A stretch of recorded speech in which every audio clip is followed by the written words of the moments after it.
Good morning. How's everybody doing this morning? And what I'd like to do is take a moment, and I would like to honor all the moms. And when I say that, I want to make this very, very clear. That doesn't just mean the people that have children. It's also people who fulfill that role even though they may not have children. So I want to make that really, really clear. So if that is you, could you do me a favor and please stand up, both the moms and the other people that support and act in that role. Could you please stand for a moment? First of all, let's acknowledge all the moms. Can we do that? Yay. I would also like to just take a moment to acknowledge all the mothers that have left us. So if you would please join me in a moment of silence as I light the candle, and we're just going to spend a few moments together as a reminder of those moms who are with us in spirit. God made a mother. At the dawn of time, God needed someone he could trust to love his precious children. And so, God made a mother. God said, life will often be harsh. I need someone with a gentle touch, someone who can brush a tear from a downy cheek of a newborn and gauge a child's temperature without the aid of a thermometer. I need someone who has a special knack for soothing, who can kiss away pain and soften blows. Someone who will hold her child's hand firmly until she has to release it tearfully on the first day of school. And so, God made a mother. I need someone who will care enough to gather daffodils and put them in a vase so everyone in the house can enjoy the first bloom of spring. Someone who will care enough to rummage through the mismatched sock pile in hopes of finding a match. Someone who will make a birthday extra special, sing silly songs with their toddlers in the car, and who actually wants to go on a school field trip to the insect museum just to be close to their child. God thought, I need someone who will play Christmas carols on the piano, someone who will decorate gingerbread houses with the kids and wrap gifts and deck the halls for Christmas. For nothing in all of my creation will be able to make Christmas as special as a mother will. And so, God made a mother. I'll make someone who can gather a chaotic, busy family around the dinner table for chicken soup, cornbread, and sharing life together. Someone who will organize play dates, piano lessons, and the pantry. I need someone who can find the lost football cleat, dad's keys, and Bun Bun, her little girl's favorite stuffed bunny. I need someone who can unload the dishwasher, pack the lunches, call out spelling words, and make coffee while bouncing a baby on her hip. Someone who will carry an amazing array of toys, snacks, and essentials in her heavy purse and never complain. I need someone to help with endless school projects, organize the football banquet, and say, I'm so proud of you, even when her child fails. It must be someone who's willing to keep going even when she thinks she has no strength left at all. Someone who will strive to love her kids and to love their father even more. I need someone who's willing to work the second shift or take second best or play second fiddle so her family will have it better than she did. And so, God made a mother. I need someone who believes, someone who will trust that I have a good plan for her and for her children, even when she can't see it. Someone who will pray for her family daily, for sadly, few people will. I need someone who will share my words and encourage her children to believe in themselves and in something bigger that holds us together. That something is called love. God said, I'll place a second pair of eyes in the back of a mother's head, give her bionic ears, and grant her a generous portion of laughter and tears, for she will need them. Sometimes she'll feel like she doesn't have what it takes. There will be days when she is overcome with worry and pain or failure. But when the need arises, she'll be there. And while motherhood will be difficult, she'll come to embrace it with all of her heart. Yes, that is exactly what I need. To put it simply, I need someone who will love my children like, well, kind of like I do. God laughed. So I'll give each mother a heart the size of Texas and if she'll let me, I'll feel it with my special, forever kind of love. A love that resembles my own. Once I put a precious baby in her arms, she will never be the same. One day her children will grow up and move on, but she never will. As long as she lives, she will fight for her children, she will pray for her children, and she will sacrifice for her children. And so, God made a mother. As we celebrate this Mother's Day, I think the majority of us can definitely think of things when we think about our mom that really just brings her right back into my heart, at least. I know I can. My mother is no longer here, and yet she's very, very, very much here. But I thought it would be really beautiful to hear from some other people, actually from our own congregation, that would like to share a word or two about their mothers. Erica, would you come on up? Good morning, everyone. Happy Mother's Day. So when Mike asked me to come up here and talk about what my mom means to me, I immediately responded yes. And he said, wow, that was quick. My brother and I are beyond lucky to have the mom that we do. I wasn't going to cry, and now I'm crying. She is so fun, creative, loving, compassionate, very, very patient, and she is always there for us. She is also very feisty and opinionated and says what is on her mind, I'm grateful that she has passed on those qualities to me. My brother and I were quite the handful, and to be honest, we still are. I know that she was embarrassed more times than she could count. The thousands of times we yelled Mom, the sibling rivalry, the shenanigans, and the arguing was enough to drive anyone mad. However, mothers seem to have an extraordinarily high tolerance for the antics of their children. She was a hands-on mom when we were young. I have the best memories of listening to music and dancing, playing dress-up in grocery store with her. In the summer, we would spend time with my grandma, going to festivals, fairs, to the zoo, and lots of other places. Oftentimes we'd go to the corner store. It was called Mother Hubbard, I'll never forget, and Mom would let us pick out a bunch of candy bars. She was always there for all our school functions, all our activities. I remember as a teenager, trips to Chicago between my mom and I. It was just the two of us walking down Michigan Avenue with our shopping bags, which was pretty significant because I do not like shopping, but my mom likes to shop. So those times were very special and something that I will always cherish and hold inside my heart. The love, support, and dedication that my mom shows to her children, son-in-law, daughter-in-law, and her grandchildren knows no bounds. Now as an adult, my mom is one of my best friends. I truly enjoy my mom's company and love to experience life with her. She is my favorite person to go on vacation with. We always have a great time and never run out of things to talk about. I love that we have always lived close to each other and we are able to do fun things together. I am truly blessed to have spent not only my childhood with my mom, but also all the time we've been able to spend as I am an adult. You never stop being a mother, no matter how old your children are. There are still lessons to teach and wisdom to pass on. She has always been there for us through all the good times, the bad times, the fun times, and all the times in between. Happy Mother's Day, Mom. I love you more than words can say. Thank you for being a source of strength, guidance, happiness, and inspiration. I'm so glad you're my mom. My mother was a remarkable woman. She was born in 1919 in Mobile, Alabama, which was still the antebellum South, recovering from the recent discomfort between the states, as they put it. She lived through the roaring 20s as a little girl, and in her teens through the Depression. She waited tables when she was in college to help pay for it.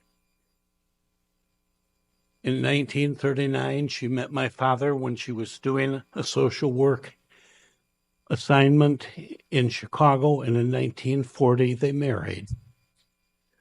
A Southern girl moved to Grand Rapids and lived here for 51 years. She taught me many things. When I was young, and I still do, I love to read. She told the librarian one time when I wanted to take a book on nuclear physics out when I was 8 years old, let him take it, he'll read it. And I would go to her with the book, any book, and point at a word and say, "Mommy, what does that mean?" And she always told me. She taught me how to cook. She taught me to be responsible and caring, because she was responsible and caring. When my dad got sick, she took excellent care of him. They were married for 51 years before he passed. My mother then took his ashes, because she was moving from Grand Rapids back to Mobile, and put them in a safety deposit box to make sure they were safe. She also toyed with the idea of running for Congress with the phrase, "I raised 7 children, what can I do for you?" She was loving, she was caring, she was funny. She died 7 years ago at 98, and I still miss her. Thank you, Mom. So how do you follow up that? How about another round of applause for Erica and Charles? So fabulous. I hear people crying in the congregation. It's beautiful, beautiful. But I can follow it up because I got an ace in the hole. I got my mom to talk about. Mary Wanda Dodsworth. I don't know if I know anybody ever that had the combination of intellect, talent, love, and spirit more than my mom. Mom left us a few years ago at the ripe old age of 93. So, God, if you want the longevity, right, that would be great. Please, would love that. She's a second generation Unitic. Her mom, my grandma, and her began going to Detroit Temple before there was a Detroit Temple. And then in the 40s with Eric Butterworth, and yes, I'm dropping names with Eric Butterworth in a Unity group, formed the actual temple, or started the actual temple where Unity Temple is or was in Detroit. She then moved on to another congregation in what was called Unity of South Suburbia, which became Unity of Livonia. So she became a licensed teacher and was very profound in the work that was done at Unity of Livonia. So 2 churches. And I'm hoping that she's passing some of that along to me so I can help not establish Unity Spiritual Community of Grand Rapids, but certainly add to its legacy. Talent. Mom was a radio actress. And so for the younger people in the audience, there was this thing called radio. And they actually did broadcast programs on the radio. One of the programs they did back in the 30s and the 40s and 50s was a program called The Lone Ranger. And again, for the younger people in the audience, The Lone Ranger was a story of a ranger that wore a mask, wore a white horse, had a sidekick, Tonto, but they always saved a maiden in distress. Yes, my mom was the maiden in distress. Now, I tell you that story because of her talent, but also because on occasion they would go out to eat after a broadcast, and they were at a place once, and Mom noticed that one of the crew wasn't there. Where's Charles? Where is he? Well, Charles is out back. Why is Charles sitting out back? Well, Charles is not allowed to sit with us. Well, what did Charles do that he couldn't be eating dinner with us? Mom could not fathom the idea that because Charles was African American, he was not allowed to sit at the table where they were eating. I love the naivete. I love that it just was not part of her consciousness. It was not part of her being to lay judgment on another person like that. She couldn't watch sports because she had so much love that she couldn't enjoy the victory of the team. She always felt bad for the person that lost or the team that lost. Now, I can't share with my mom because if a team's playing the Tigers or the Red Wings or the Lions, too bad for you. Go team, go our team. We did bond over the University of Michigan because while I continue to hate Ohio State, Mom always felt bad for Michigan as they beat us every year. She wasn't around for the last 3.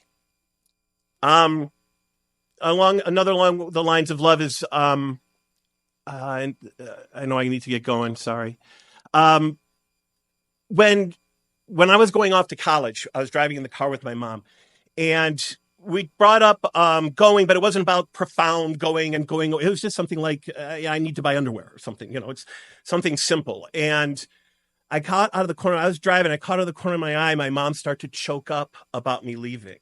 And she pulled it back in. She stuffed it down. Well, we're not supposed to stuff down our emotions, but she did this for me because she didn't want anything holding me back from leaving. And I learned that love is letting go. Love is letting someone branch out, spread their wings, and find their own air underneath their wings. So, yeah, that's good. That's Wanda Dosworth. Thank you, guys. There's my mom. There's my wife. And they, to me, mean everything in terms of being a mom. Obviously, when I was growing up, my mom held me.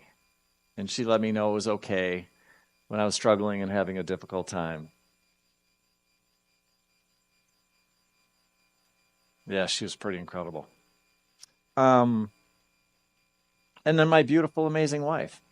And for anybody that knows my beautiful, amazing wife, you would know she's got an energy about her that exemplifies the divine feminine. And when I say that, I mean power, I mean strength, I mean love, I mean compassion. She is an amazing woman who can hold it. And she holds it for a lot of people, not just me. So to me, when I think about mom, there's the 2 women in my life that exemplified it as much as you can. And then I always take a moment and think about Myrtle. Myrtle was amazing. Myrtle was the one that started all this. You folks hear me say this all the time. But she was the one that first started all of this. And she was the one that once she did her own healing, where did she go? What was the first thing that she went to, what she gravitated towards? Do you know where it was? The kids. She went to the kids. That's where she went. Because she knew she wanted to hold the kids. She wanted to teach the kids. That's where she was driven. And she did it beautifully for years and years and years. And one last little piece in terms of mothers I always think about on this day is Mother Earth. Because to me, you talk about holding us. How many people actually go out and put your feet on the earth and just feel her? Anybody else do that? Crazy enough to do that? If you don't, can I make a suggestion? Do this. I'm not kidding. Take your shoes off. Go stand on the earth in your bare feet and sit there and don't do anything. Feel her. If you will take the time to feel her, she will respond to you. She will. Because of who and what you are and because of who and what she is. If you're ever having a bad day, there is nothing better in my mind than going out and putting my feet on the earth. I prefer to do it next to a tree. I put my back on the tree and I sit down under the tree and I don't have to do anything. Why?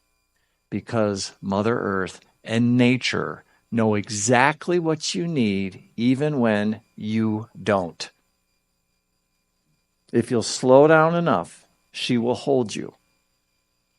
And it's beautiful. And you don't have to say anything.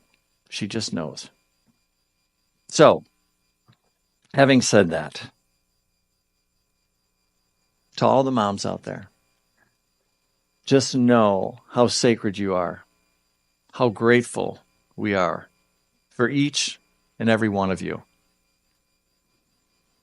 The work that you did as a mom, the way that you held us, the way that you told us no. I think of my mom, right? And in my case, certainly the way she helped me remember She was the one that said, hey, Mike, you might want to think about you going to Unity. You should go check it out sometime. That was my mom. And I'm sure I could have 20 more stories about moms up here. But I just really hope that today, as you go throughout the rest of the day, that you'll take the time to remember mom and whatever that means for you. And to the rest of us, you're doing good work. Keep shining the way that you shine. Keep being the way that you are. Thank you so much for sharing yourself with us today, and the energy in the congregation, and everything that you bring. You are doing really, really, really good work. Keep doing it. Keep doing it. You're needed.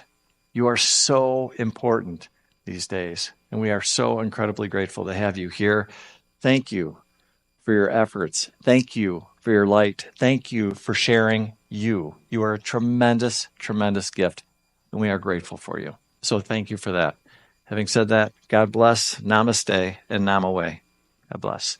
Hey, it's Reverend Mike here. I just wanted to stop for a moment before you get on with your day and thank you so much for spending time with us this morning. It means the world to us, and I just wanted to let you know if there's anything that we can do to make your experience even better, please do not hesitate to reach out by going to our website. I also wanted to offer you the opportunity for us to get together and sit down so I could get to know you a little bit better and answer any questions that you have. I can either do that by either getting together in person, have a cup of coffee, or we can meet online via Zoom. If you're interested, please don't hesitate to reach out. You can reach me at michael@courage2thrive.com. And lastly, if you find these messages are helping you, we would be tremendously grateful if you'd consider donating to the center. The best and the easiest way to do that is simple. Just go to our website. Again, thank you so much. Hope you have a great day. Hope you're doing well. God bless, and we hope to see you soon. Bye-bye now.